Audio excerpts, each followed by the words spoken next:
Hola a todos, buenas tardes, bienvenidos al primer videotutorial de la asignatura de estructuras de datos, el primer tutorial de la parte de prácticas, en el que vamos a introducir un poco lo que va a ser la metodología que vamos a emplear para las prácticas y vamos a ver dos cosas que vamos a utilizar a lo largo de todas ellas, como son la depuración de código Java para que podamos comprobar cómo estamos haciendo las prácticas o si hay algún error en ellas, por un lado, y por el otro, las pruebas unitarias con la herramienta JUnit, que nos van a permitir comprobar, una vez que tengamos la práctica más o menos finalizada, si la hemos hecho de forma correcta o no, ya que estas pruebas pues las vamos a facilitar los profesores para que los alumnos tengáis más fácil comprobar si lo que estáis entregando es correcto o no. Así que vamos a hacer una pequeña demo para comprobar cómo podéis hacer eso vosotros. Tenemos aquí abierto la herramienta Eclipse y lo que vamos a hacer pues va a ser, en primer lugar, hacer un proyecto de Eclipse en el que vamos a introducir el código que tenéis como prueba, que os tenéis también disponible en la plataforma. Entonces, simplemente creamos el primer proyecto, por ejemplo con el nombre proyecto 1.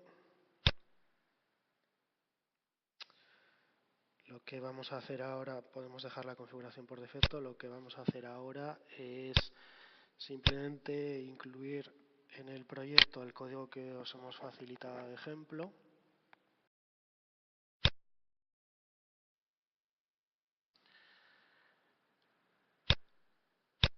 Esto lo podemos hacer de varias formas. En este caso, simplemente vamos a cogerlo de la carpeta en la que lo he descargado desde la plataforma.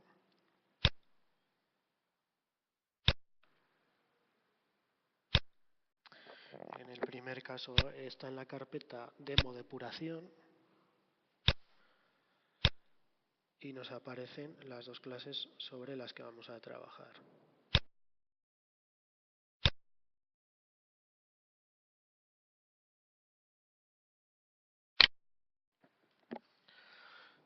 La primera clase, que se llama prueba debugger, lo único que tiene es un método main en el que se instancia la segunda clase, clase para depurar, como podéis ver en la primera línea, y luego en la segunda se llama a un método que se llama echa cuentas. Lo que vamos a hacer en esta demo es comprobar paso a paso cómo se ejecuta el método echa cuentas, qué variables se crean al llamar a este método, qué bucles contiene, los pasos que se dan dentro de estos bucles, etcétera. De manera que podamos comprobar un poco cómo funciona el flujo del programa sin necesidad de incluir código nuevo o tener que hacer system.out por pantalla o cosas similares. Para poder hacer esto tenemos que establecer dentro de nuestro programa los puntos de ruptura o breakpoints en inglés que nos van a permitir indicar en qué línea exacta del programa queremos que se detenga la ejecución. Para poder hacer eso, lo único que hay que hacer dentro del entorno de Eclipse es pulsar sobre el margen izquierdo de la pantalla, aquí a la izquierda de los números de línea, con lo cual aparece un punto azul. Aquí tenemos el punto, tenemos el contenido de la otra clase al que vamos a llegar ahora. Será en este método y podemos poner o quitar los puntos según necesitemos. Bien, podemos ejecutar el programa de dos maneras diferentes. La estándar, que es usando el botón verde y ejecutar como una aplicación Java, o bien desde el menú que aparece pulsando el botón derecho y obtenemos el resultado del programa. La otra opción sería ejecutarlo, como veis, en este otro modo, igual que aparece en este menú, que se llama modo de depuración y que, como veis, pues lo ejecuta de otra manera en la que nos permite ver otro tipo de datos sobre el programa. Como veis, se ha parado en la línea en la que habíamos solicitado el breakpoint. En esta nueva disposición del menú que nos aparece, vamos a ir viendo cuáles son las ventanas principales, pero lo importante ahora mismo es fijarnos en la botonera de arriba, en la que aparece varios botones nuevos. Uno es una flecha verde, otro un cuadrado rojo, otro una flecha amarilla que parece indicar como que se mete entre dos puntos, y otra es una flecha amarilla que salta sobre un punto. ¿De acuerdo? Entonces, bueno, el botón rojo sirve para parar la ejecución, el verde serviría para seguir hasta el siguiente punto de ruptura, y los dos amarillos sirven, el primero, el que se introduce entre dos puntos, para ejecutar el contenido del método sobre el que se ha detenido la ejecución, de manera que veríamos qué es lo que sucede dentro de ese método, y la siguiente, la otra amarilla, lo que haría sería ejecutar ese método sin enseñarnos qué es lo que sucede dentro y simplemente devolvernos el valor y detenerse en la línea siguiente a la que habíamos ejecutado. En nuestro caso, para comprobar cuál es el contenido del método echacuentas, lo que vamos a hacer va a ser pulsar sobre el botón amarillo que se introduce entre dos puntos. Como podemos ver, al pulsarlo nos lleva al inicio del siguiente método en la clase para depurar, que es el método echacuentas. Si hubiéramos pulsado el otro, pues tendríamos el resultado que aparece aquí, ¿no? Se va viendo línea a línea cómo va ejecutando las diferentes acciones. Como estamos en un bucle, daba vueltas sobre ese bucle, es decir, ejecutaba las dos líneas del bucle una detrás de otra.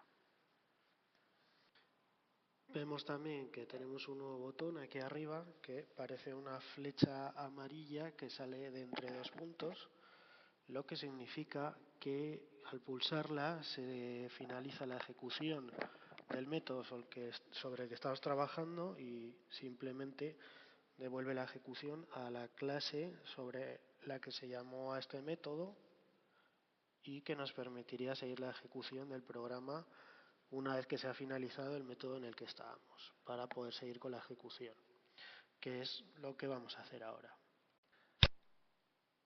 Como vemos, volvemos al programa principal y si seguimos ejecutando paso a paso, pues llegamos hasta el final del programa. Con lo cual hemos finalizado la ejecución pulsando en este botón.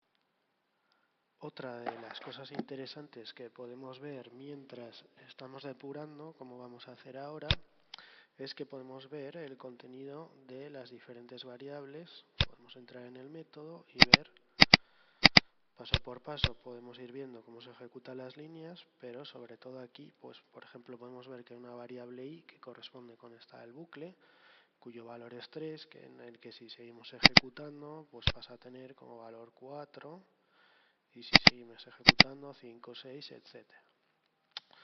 Otra cosa que podemos ver, pues además las variables simples son un poco las más complejas. Por ejemplo, vemos que tenemos aquí una lista en este método, ¿de acuerdo? En la que si pulsamos sobre su nombre, pues podemos ver un poco el contenido. Lo que hace este bucle es ir rellenando la lista. Si ejecutamos algún paso más, podremos ver cómo cambia el contenido también de la misma.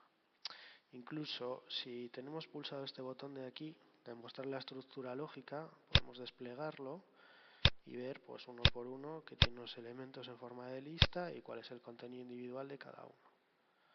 Si este botón no lo pulsamos, pues nos muestra un simple resumen de la estructura. Otra de las cosas interesantes que podemos hacer con los puntos de ruptura, por ejemplo, podemos añadir uno nuevo aquí, en mitad del bucle, y por ejemplo podemos necesitar que, bueno, si podéis ver el bucle va desde 0 hasta 100, pues podemos necesitar que el programa se pare no en el momento en que valga 0 y tener que ejecutar 100 veces el pulsar el botón de arriba hasta que alcance el valor que queremos, sino que podemos hacerlo nosotros configurando ese punto de ruptura. Si veis en esta pestaña, aquí bueno, podemos ver las variables, que era lo que veíamos antes. Aquí están los puntos de ruptura que tenemos situados por el código. Si pulsamos sobre uno de ellos y marcamos la opción de condicional, esto lo que hace es que solo se pare en el momento en que se cumpla una condición. Además nos lo marca, si veis, con una pequeña interrogación. Lo que tendríamos que hacer es marcar aquí la condición que queremos, por ejemplo que la i valga 50, con lo cual se parará solo después de hacer 50 iteraciones del bucle.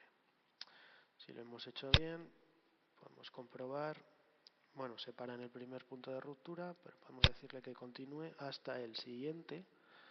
Sin embargo, vemos que aquí la i no vale 0 como valía al principio, sino que se ha parado cuando la i valía 50. Si queréis podríamos seguir un poco más la ejecución. Como veis, la i va cambiando de valores, pero a partir del número 50. Otra de las cosas que nos podría resultar interesantes pues sería el poder configurar cómo podemos ver nosotros el contenido de estas variables. Por ejemplo, si salimos una vez más de la ejecución y volvemos aquí arriba a la clase en la que contiene el main,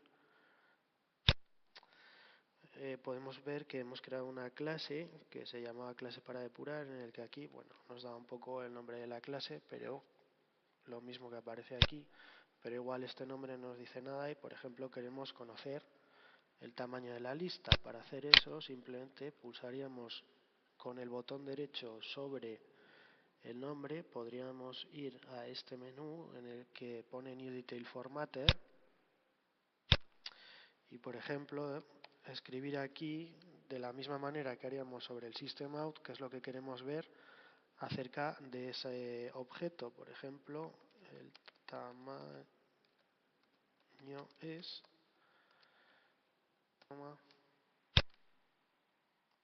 de acuerdo, y ahora sí, pues nosotros podemos elegir cuál es la información que vemos de cada una de las variables. Por último, que estamos en la perspectiva de depuración, pero queremos volver a la perspectiva más habitual de Java, pues simplemente tenemos que pulsar sobre este botón y nos lleva al editor más normal del código.